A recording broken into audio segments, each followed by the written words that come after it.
Hi, magandang araw po sa inyong lahat muli para sa ating second reading of the day. Tingnan naman po natin kung ano po ang makikita naman natin sa araw na to for our second reading of the day. Pero ang gusto ko pong gawin ay ang magsanib puwersa ang dalawang baraha, ang Lovers Oracle na black at ang ating tarot cards. No? So bago po yan, teka lang ha, ayan. Balasahin muna po natin ang ating baraha na Lover Oracle para sure po tayo no, na ating nabalasa ito ng bonggang-bongga.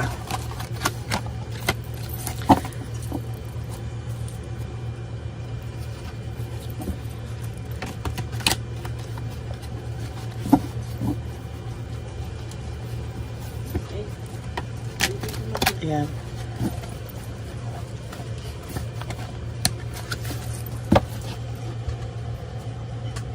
Ayan.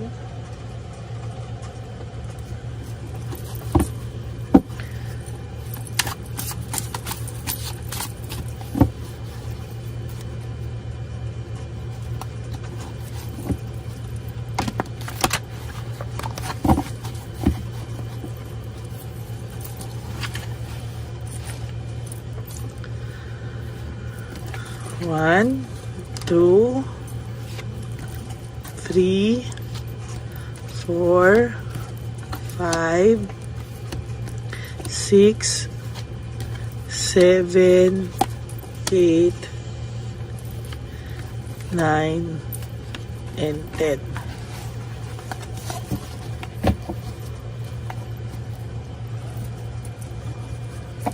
Tabi muna po natin dito at balasahin muna po natin ito.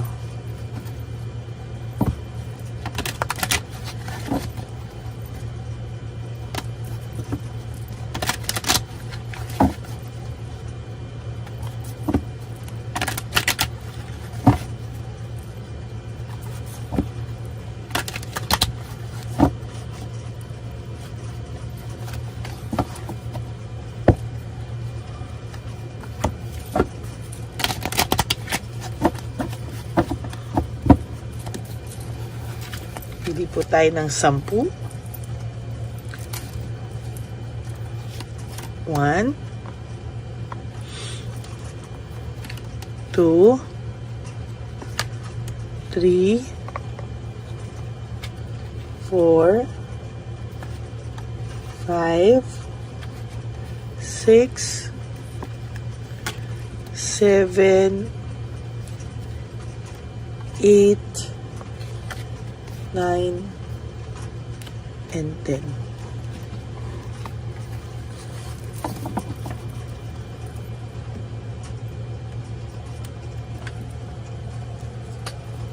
Ayan. So, pagsanib puwersa po natin.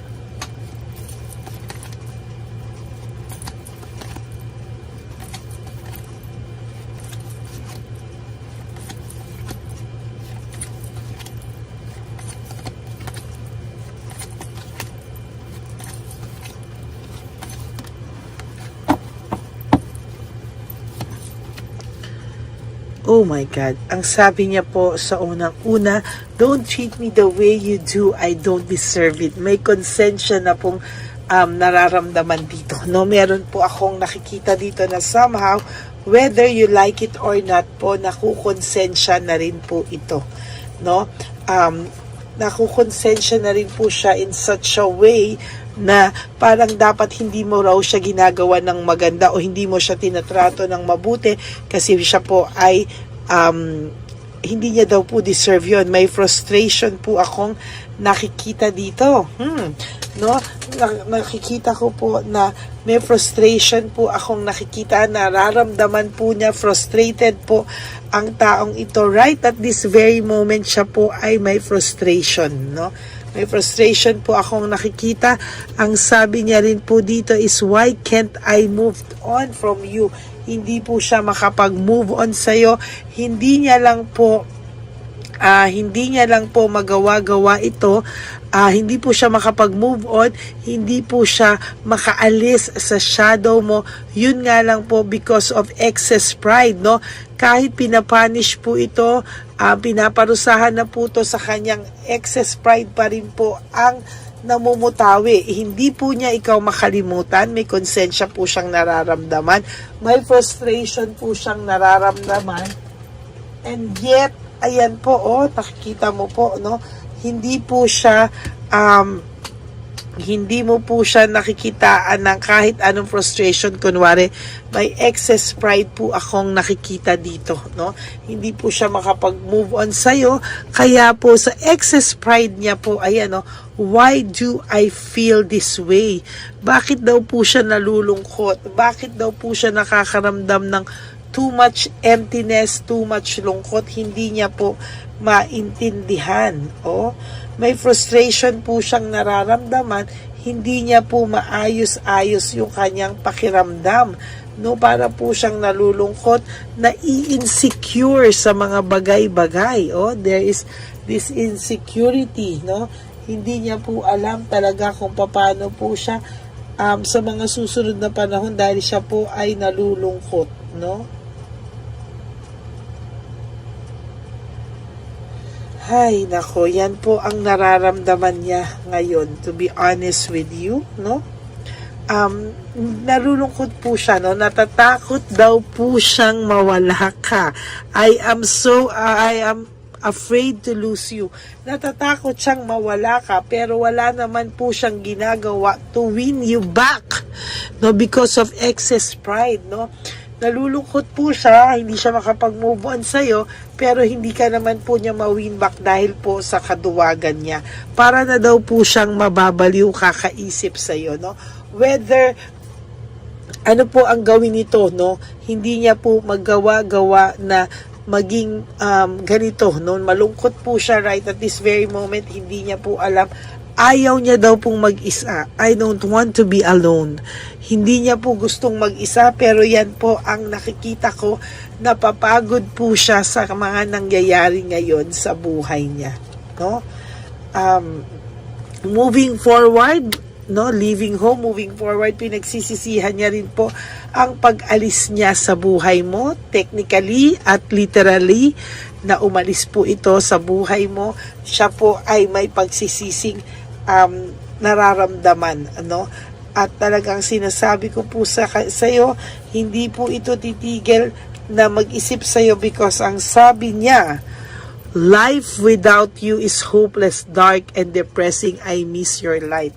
Namimiss ka po nitong taong ito, no? Namimiss ka po niya and hindi po siya mapakali, no? Naiisip ka po niya, gusto niya man pong kunin ulit yung balance, no? I-control lahat ng mga nangyayari. Hindi niya po magawa kasi ang pakiramdam niya po, ibang-iba ka na. Ang pakiramdam niya po, hindi na ikaw yung kanyang iniwanan lang. Hindi po niya ikaw tinitigilang kakaisip. Isip po ng isip sa ito, I can stop thinking about you, no? Talagang isip po siya ng isip sa iyo. Talagang hindi niya po alam saan siya magsisimula sa iyo, no? Hindi niya po alam papaano, ano ang kanyang pwedeng gawin para po mawin kanya ulit, pero wala po siyang magawa. Hindi rin po siya gumagawa ng any actions, no? So, ayan po, there is this lack of resources. Very unstable po ang taong ito. At sa nakikita ko po, lalo po siyang magiging walang katahimikan, walang kapanatagan sa puso niya, no? Lalo po siya sa mga susunod na panahon niya, magugulo pa po ito ng magugulo, no? Ayan. Talagang sabi ko nga po sa iyo, no? Lalo po itong mahihirapan kasi sa mga darating na panahon sa buhay niya ay makakaramdam po siya ng matinding lungkot, sadness, loneliness, no? Ayan po ang nakikita ko, no? Ay, nako, yan po ay malulungkot po siya sa mga darating na panahon sa buhay niya, no? Hindi po siya matatahimik At talagang sabi ko po sa iyo, sa nakikita ko, I am stuck in the vision of us together. Nabunot ko rin po ito sa first reading kanina. Talagang naiisip ka pa rin po niya, no? Naiisip ka pa rin po niya at naiisip niya pa rin po kayong dalawa, no? Ayaw niya pong ayaw niya po ng intriga, no? Refusal to change. Talagang gusto niya pong lahat ay mapunta in o ma-fall into place, pero hindi niya po magawa, no? Na-stuck pa rin po siya sa iyo at talagang sinasabi ko po sa iyo na ang taong ito po ay talagang nasa isipan ka, no? Hindi ka po nawawala sa isipan nito. Kaya lang nakakalungkot lang po kasi po kaya ako nalulungkot sa kanya kasi yung pinipigilan siya ng kanyang pride, no? Yung excess pride niya ang talagang matindi, yung kapit, no? Matindi talaga at yun ang nakakalungkot. Sabi niya, I feel lonely, no? Talagang lungkot na lungkot siya, no? Siya po kasi ang nagpapalungkot sa sarili niya. Siya po yung gumagawa niyan sa sarili niya. May diversion din po akong nakikita dito. Dinadivert niya po lahat, no? Dinadivert niya po lahat. Bakit? Kasi po hindi po siya titigil sa mga susunod na panahon na kakaisip sa iyo. Idadivert niya po para sana hindi ka po niya maistorbo, no? Pero sa totoo lang po, sasabihin ko sa iyo yung totoo, lalo po siyang mahihirapan sa mga susunod na panahon. Why? Because ang sabi niya rito, my life is a mess right now. Gulong-gulo po siya, no? At talagang sinasabi ko po sa iyo na lahat po, kung ito po ay may third party man ngayon, magulong-magulo po ang buhay niya ngayon sa third party. Nagsisisi siya, naiisip ka po niya, at sabi ko po sa inyo, there will come a time na may separation din po akong nakikita. Magse-separate din po sila. Whether ayaw mo o gusto mo, talagang maghihiwalay pa rin po sila ng third party. Yan po ang nakikita ko for your second reading of the day. I hope na naka-resonate din po kayo, and if you do, can you please give me a like and comment down below para po malaman ko naman po ang inyong mga saloobin. Ayan, maraming salamat po sa inyo. And for those of you who would like to have a private reading with me, you can message me po at Ladyly Elena, that's Ladyly Elena. Nasa dulo po yan ng ating video. Diyan nyo lang po ako makokontak. That's my only official and legit FB account. Ayan. Sana po ay ginamit nyo na rin po yung ating wishing candle and incense. So very powerful din po yan. Sana po ay gamitin nyo lang sa maganda at mabuting intensyon. Hindi po tatalab ang bad intentions dyan. Tumalab man po, mawawala rin po ng bisa. Yan. Okay? Maraming salamat po sa inyong lahat. And of course, to my ever loyal, solid, faithful Lady Elena family, I love you all from the bottom of my heart. Mahal na mahal ko po kayong lahat. And I hope na naka-resonate po kayo. And if you do po, sana po ay mag-isip-isip at magmuni-muni po kayo na gumawa ng 3 bagay na makakapagpasaya sa iyo sa araw na to. Just live for today. You do 3 things that will make you happy for today. Prioritize yourself at matulog kay mamangyang gabi, and tomorrow is another day. You do the same thing, and one day sasabihin niyo po sa akin na at sa sarili niyo na ay nakasurvive na pala ako. And of course, you have to realize that life is too short. Don't make it shorter by stressing yourself from all the pains and heartaches na binigay sa inyo na kahapon. Just surrender everything to the divine universe. Just let go and let God write your love story. Okay? Sana po sa mga nanonood, wag po kayo mag-skip ng ads. Tulong nyo na po yan sa ating channel. And God bless you all. Okay? Marami po salamat at ako po ay magbabalik para sa another set of reading. Thank you so much po, and God bless you all. I love you all, and okay, maraming salamat po, and God bless you all. Bye!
Bagayan ni Papa Jesus. Ano sa'yo?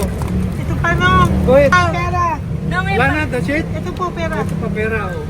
Bigayan ni Papa Jesus. Kain mo yan, ha? Jesus yan. Bigay. Wala ka ng pera dyan, ha? Okay lang kami, okay lang kami. Para sa iyo yan, para sa iyo. Naman yan ang isip niya pa. Pagkain mo yan, ha? Saan ka pa? Bye-bye. Yung pagkain mo kunit. Nga po to. Bakit? Lagay mo lang po dito. Pwede po. Taga po, may bibigay lang po kami sa'yo. Bigay po ni Papa Jesus. Yan, para po sa'yo yan. Ingat po.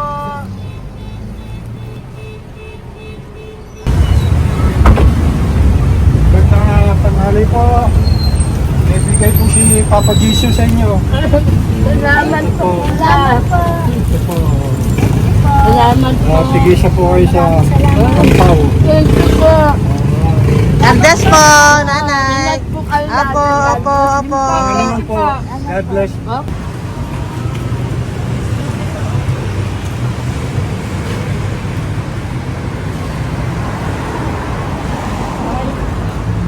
Bigay po ni Papa Jesus sa inyo.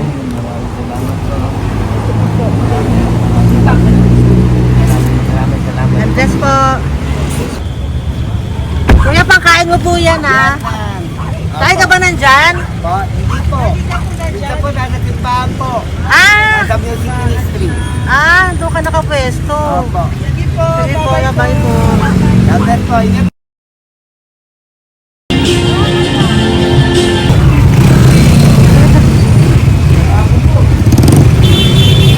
Bigay po si Papa Jesus.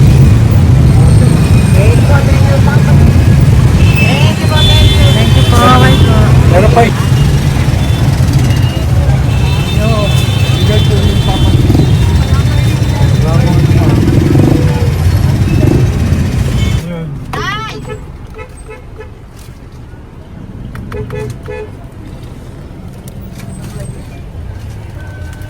Good. Tay, para sa iyo po, bigay po ni Papa Jesus. Papa Jesus, eh. Tay, bye-bye. God bless po, God bless.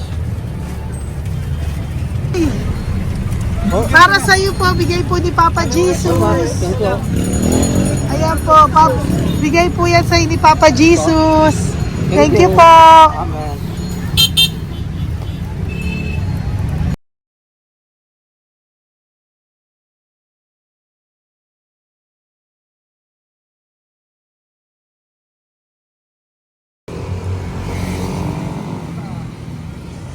Bigay ni Papa Jesus.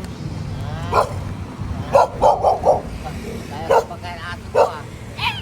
Madami mong aso, kuya. Alaga mo lahat yan.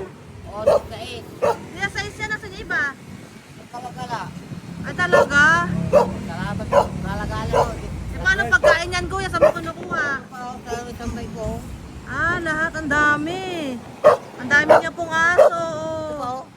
Oy, ang daming aso ni kuya. Sais. May nagbibigay sa inyo pagkain.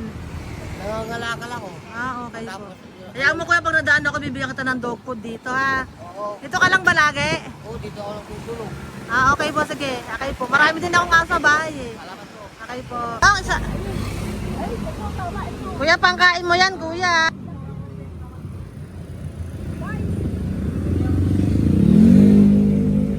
Nangangalakal ka, kuya? Sige po, thank you po. Maraming salamat, ma'am. May pagkain ka, nanay. Sa hirap ng buhay ngayon. Ba't nandito ka, nay? Tagasan ka ba? Yung arthritis ang sakit ko eh. Tagasan ka ba, nay? Sa plado eh. Sa Pladway. Oo. Okay po.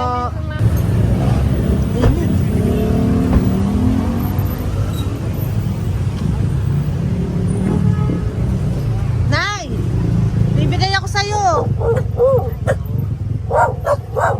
Matandaan mo na ako. Ito. Hapon po. Si tatay. Si tatay. Thank you, Nay. Habay po.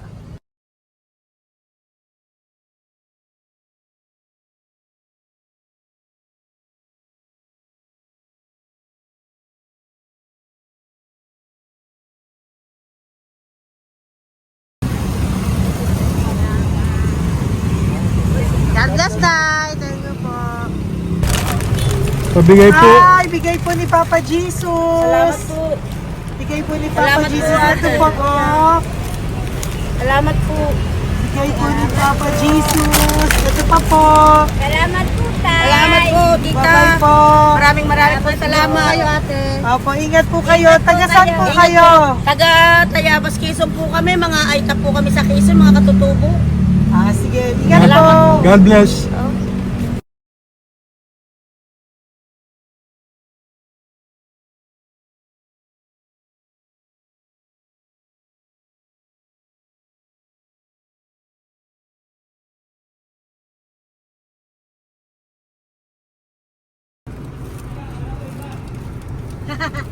Tay, Tinatawag niya bigay po ni Papa Jesus. Thank you po. Ayan po. Sobrang Ang sipag mo naman, tay. sipag nyo naman po. Kanina po kasi, taglagas ngayon, taglagas. O, pang merienda nyo po yan, Sige po, ha? salamat po sa inyo. Tapos yung road bags po, Kala ko uwi sino nyo po. binubusinahan niya eh. Sige Sige po, na bye-bye po. Sige po, salamat po. Bye-bye.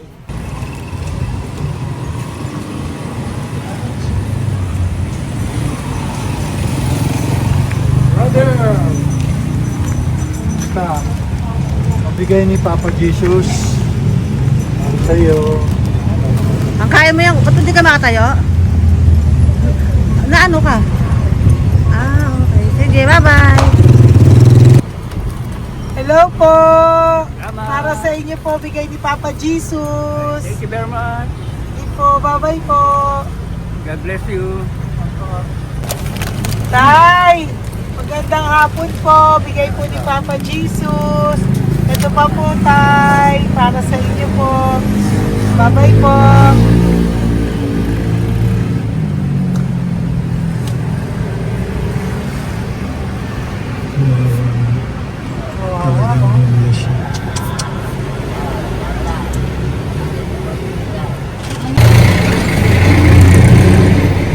Ate.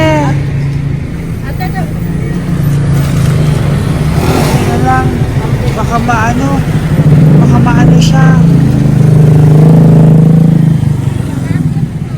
Ito po, bigay po sa'yo ni Papa Jesus. Ito pa po, pera po. God bless po. Okay, taga saan ka po? Sige, ingat ka po, Hello po, magandang hapon po. Ano po? Bigay po sa'yo ni Papa Jesus. Thank you, madam. Tsaka ito pa po, para po sa'yo. Salamat. Thank you po, ingat po. Thank you, ma'am. Sige po. Salamat. Akala ko, ma'am, bibili. Ay, hindi po, para sa'yo po yan. Bye-bye Thank you, po. ma'am.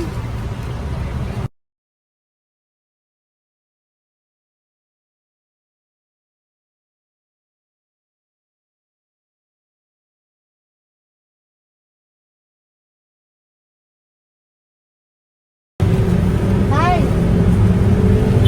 Hirap na hirap. Bibigay po ako ng gusto. Hirap Dito siya. po tayo dito sa kabila. Hindi mo siya lies pa yan. Kawawa naman. Hi, magandang araw po. Oh, Lord. Bigay po ni Papa Jesus. Ay, ito po, ano, pandagdag po. Dagdag po, bigay po ni Papa Jesus. Thank you po. Thank you po. Kawawa naman.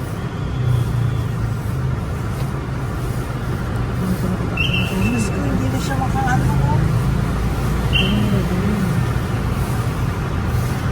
Ano? Tapos, may tataligin lahat.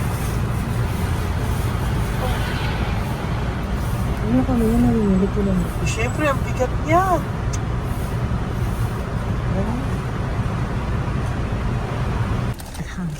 Kaya, bigay sa'yo ni Papa Jesus. Sige po, ma'am. Ay, yung palinis po, ma'am. Hindi na po, okay na Thank you po. po. Ito po. Thank you ma'am. po. Thank you, sir.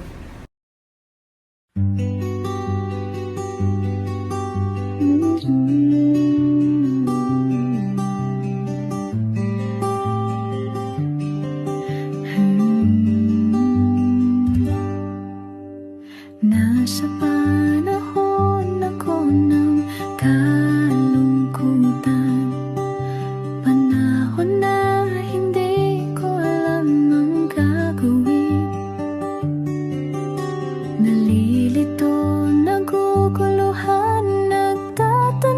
sa sarili, ano nga ba ang gagawin ko? Nang biglang nag-browse ako sa YouTube at biglang lumabas ang channel mo, ang mensahe na noon ay nilabas mo. Angkop sa nadarama ko. Unang beses lang dumaan ang channel mo sa browser ko.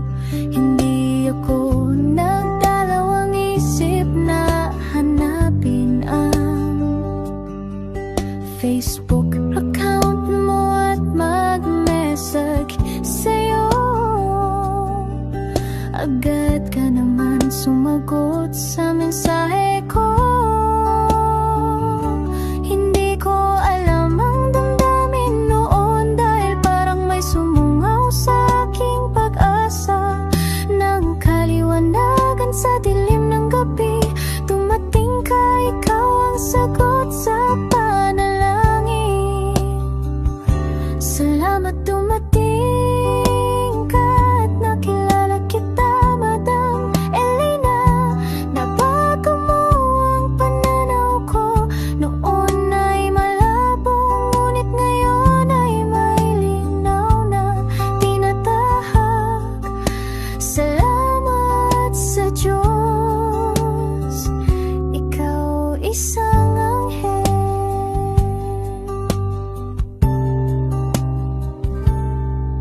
Na inihulog sa lupa upang kami ay tulungan na magkaroon ng linaw sa buhay.